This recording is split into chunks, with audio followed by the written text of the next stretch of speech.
Welcome to this episode. Today I have yet another very special guest with me, Guillermo. Welcome to the show. Thank you for having me.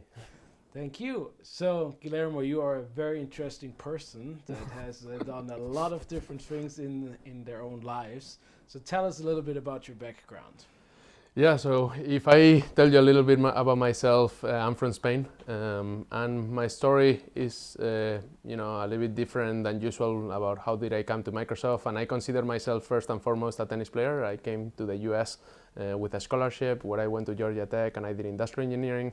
My goal in life was to be a tennis player, and sometimes things don't turn around the way you desire. And I needed to get a job, and Microsoft hired me. I love technology, and so I started working in MCS, and that's just a little bit about me. Thank you very much for sharing that. Yeah, tennis pro, very athletic in general, and you love all sports, right? I Like love all chess, sports. soccer, tennis. Yeah, It's the whole portfolio. if we consider chess a sport. Yeah. I think you do, right? I do, but a lot Yes. of people don't. But So, Guillermo, if you think back a little bit about the past 12 months, what would you say has been one of those more funnier moments, something that still makes you laugh a little bit when you think about it? Yeah, so I think that when I think about something that is funny over the last 12 months, I tend to think about more in general, and it's normally around team meetings, really. We have two sets of team meetings. One are the team meetings that we have with the immediate team, and then we have the team meeting with the extended team, right? Everything under our general manager.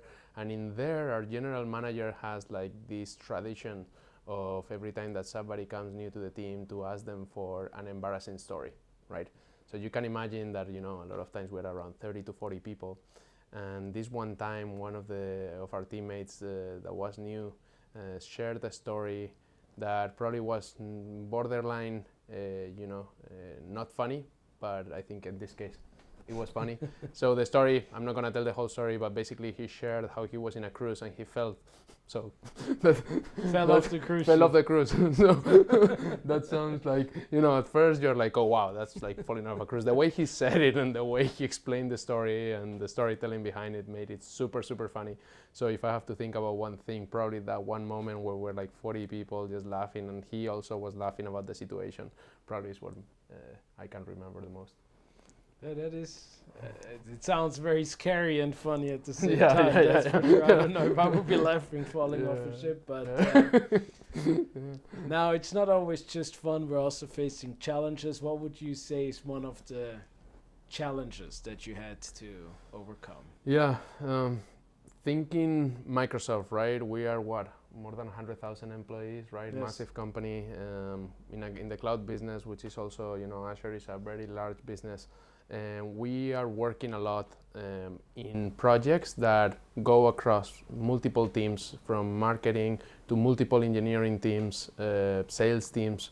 And I think the most challenging moments, and I'm gonna talk in general, are those moments where you have to help drive direction across initiatives that are being worked in silos but are the same across the company, right? And I cannot talk about specifics, but there are many times that that becomes a challenge. There are things that make it complicated, like, hey, every team wants to do the same thing, but every team wants to own it. So who drives this? What are the differences in point of view that they have?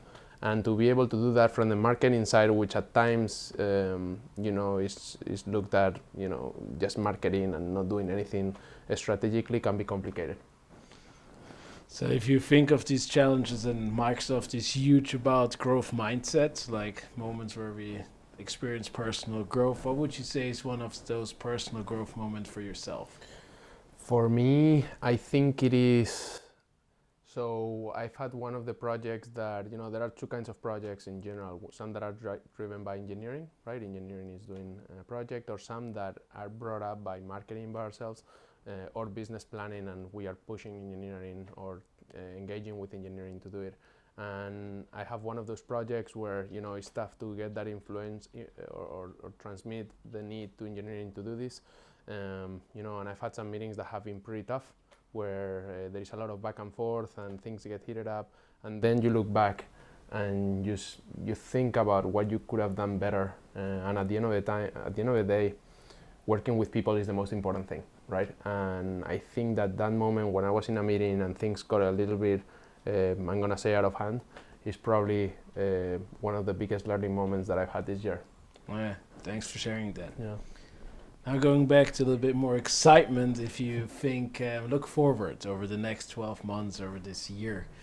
I know you can't share any details about product launches, but what is something that really excites you about the things you do and what you look forward to this year? Yeah. So there is this category that I cannot mention because we will do a product launch around this, but there is this category that goes across multiple teams in Microsoft. When I say multiple, I have around 15 to 20 teams and growing. Every day or every other day, I get visibility into other teams that are doing the same thing. And it's all about driving the strategy for the next 10 years, right? So it's not something that we're gonna do and that is gonna materialize in the next 18 months. But in the next 3 months, we should have a strategy that will drive this category for the next 10 years. Probably the moment that we get through this, and it's a work in progress, but when we get through this, I think probably is the thing that I'm looking for the most. Okay, thanks for that. Now, if you're watching and you think that sounds actually pretty cool what Guillermo is doing, working on strategy, things that are not just in the present, but really influence products or categories over the next few years, what would be like 3 tips you would give anyone that would like to pursue a career like yours? So a career like mine, you're referring to marketing specific, or Microsoft? marketing in Microsoft? Yeah. So what I always say to anybody that wants to come and do marketing in Microsoft, and I think this applies to many other jobs, but you don't really need to be or have a specific profile, right? Like I'm not a marketer by major. I'm an engineer. I did industrial engineering, but I think the main thing that is important is to be able to learn, right? So have the ability to learn. For example, if you want to be a marketer in Azure, but you don't know Azure, there's no problem. As long as you're willing to learn a lot and put a lot of time at the beginning to learn, that's fine. Right? So that's probably the number one. The number two is all, like I said at first, it's all about working with people, right? So you have to be somebody that has to be able to collaborate, that has to be able to listen. So all those things are things that I think are important in a marketing role. And if I have a third, I think that those 2 are probably my top 2. I don't know if there is. I tend to simplify. It's your job. That's my job. It's your job no to kidding. simplify. Yeah, no kidding. Okay, so thanks for watching. If you have any comments or questions, feel free to look him up on LinkedIn, reach out to him or reach out to me. And again, thanks for your time and have a good day. Bye.